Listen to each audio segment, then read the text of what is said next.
It's not difficult, is it, Angelica? I mean, that is what a woman is. I mean, I don't know why you're obsessed with defining it. Like, what is a man? Like, why do we need these arbitrary... A man is a male, adult human. I mean, that's it. Right, OK. I don't know that we need these are just biological facts, but they're just facts. They're not arguable points, are they? But I think we have a right to self-identify. And you said you want to... As what? If you'd like to be a woman, you can identify as a woman. I don't know why there is such an issue around... We've literally just seen a male rapist use that scam to get himself put into a female prison where he could attack vulnerable women inside a female prison, when even his ex-wife said it was all a scam. Which is a terrible, very distressing, isolated incident. And I think it's easy to take that and say that means that no one can identify as a woman. But and it's not an isolated incident, though. But it's 42% of trans-identifying prisoners in prison are in there for sex crimes. There's actually an advantage, evidently, to identifying as a female, because they never identify as male, because somehow male prisons seem less appealing to them. It's really weird. Anyway, but is it limitless, this self-identity? It's not totally limitless. What's the limit? When you're talking about International Women's Day, I don't know why we take the conversation around International Women's Day and make it about this. But if anyone... There's so many benefits. Right, but if anyone, according to to you, can identify as a woman, anyone can, right? I don't see a problem with... Just literally put their hand up and say, I'm a woman. But it's not an easy thing to do, to go out into Actually, the world. It's very easy. Very easy. You might think it's easy to say, but to decide to do that, to say... What does doing it involve? Whatever that person decides, but to go out into the world and say, I don't identify as perhaps the sex I was born as... So why can't I identify... OK, why can't I identify as a black lesbian?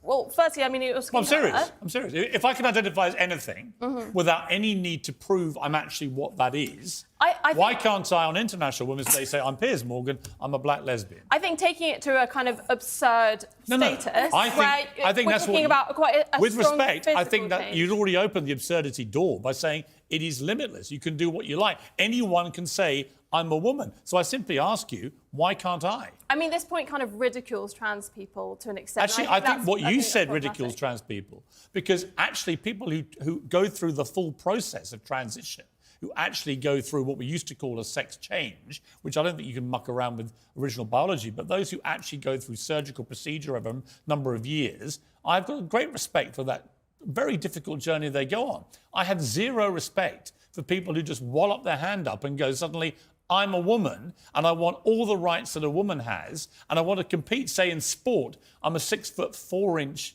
athlete, sprinter, swimmer, whatever, who's competed very mediocrely in male sport. I now want to come in and crush women in swimming pools and in sprinting events and break all their records, perhaps irrevocably, just by saying, I'm a woman. I think that is the absurdity you were talking about. My response was to say, well, if it's limitless, why can't I then say whatever I want to say? And you say immediately, as I knew you would, well, that's ridiculous. But my point is, you were being ridiculous. Well, that's your opinion. You can think I'm ridiculous, but I don't think you can say, well, it has to... I don't know why I am, but you're not. I don't think you have to say it's post-op is the only way that someone's allowed to identify as trans. The original standard the original standard for being transgender was being diagnosed with gender dysphoria, which is a legitimate condition.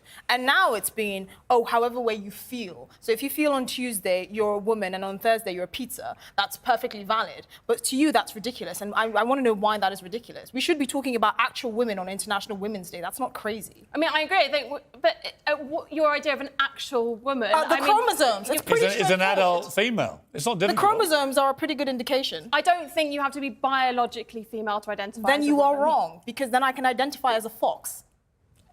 Yeah. But again, it's a kind of absurd point. How many? Well, let me ask you this, Angelica. How many genders are there? 2. There are 2 genders.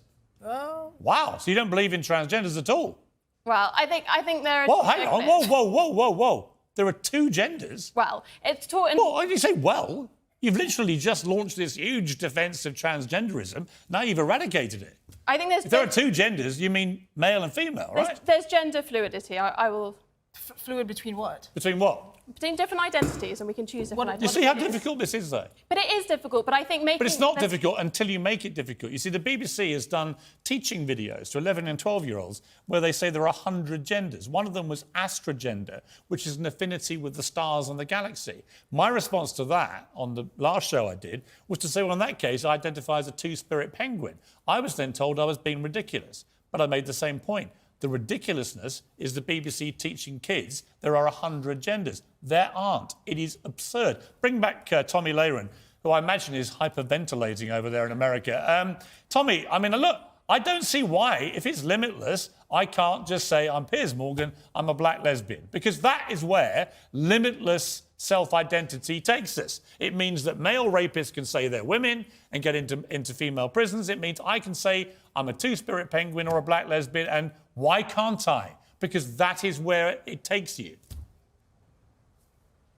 Well, it certainly does, and I think you just had the perfect argument there. It's impossible to define, and it's impossible to stand up for, because it's a mockery of what actual people are. And furthermore, going back to children, when this happens at a young age, when you start trying to convince kids that they don't know what gender they are, or they're born in the wrong body at 2, 3, 4, 5, 6, 7, 8, 9, 10 years old, that's child abuse. All right? Gender-affirming care, wherein you only tell somebody they can be whatever they want to be, regardless of their biology at a young age, that is child abuse. It's happening in the UK, it's happening in the US, and this is making room for groomers to groom young people, to confuse the heck out of them, make them not know what they are, so that they can take advantage and exploit them. Now, I want to be very clear here. This is not the mainstream LGBTQ movement. There are a lot of conservatives that even support that movement. This is a radical agenda made by groomers, and they don't want you to call them groomers, which is a perfect example of why they are groomers.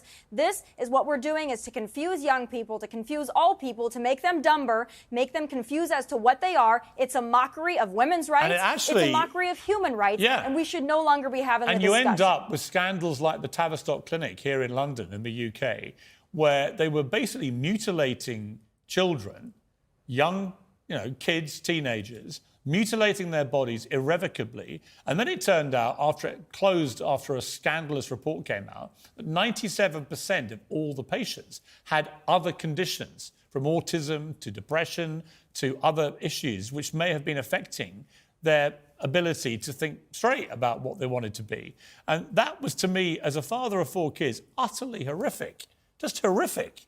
This was going on, and anyone who tried to raise concerns about this, and journalists did, were immediately branded transphobic. And Esther, this comes back to what we see with, people like J.K. Rowling, I'm no friend of J.K. Rowling. She can't stand me, and I don't like her, right? It's like fire and water. But on this issue, I've not seen a word she said that is transphobic. Yeah. I've just heard her go, I want to support and protect women's rights. For that, she's been unbelievably hounded, abused, attempts to cancel, which fortunately have backfired. But it's all wrong, this, isn't it? The thing is, and one of the shocking things that she's been attacked for is for drawing attention to domestic violence and violence against women. And that's actually the biggest point here. Other than the fact that, that male rapist was allowed to go into a female prison in Scotland, there's a genuine danger around allowing men into women's spaces, like women's shelters and things like that, and they can be there just by identifying as a woman and then identifying as a tree the next day. Right, so Angelica, do you understand that part of the argument? I understand that kind of the argument, but I mean, like Tommy said, I don't think this is confusing for children. I think it's giving you freedom of expression and freedom of choice. But how many girls did you know? Like my wife was a bit of a tomboy when she was young, right? How many kids do you know, young girls in particular, who are tomboys?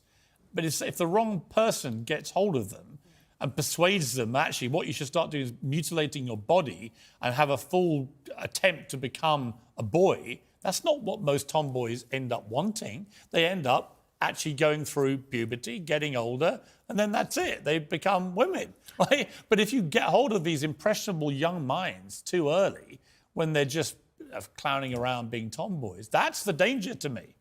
I don't think the messaging is as extreme as you think it is, and I think we Tavistock Clinic was pretty extreme. I think we whip ourselves into a frenzy thinking these things, and this language that you mentioned at the start of the show, I don't think you hear that language used that often in like everyday speech. Which language? And I think what you were saying. Oh no, these are on NHS websites. No, this is where you're wrong.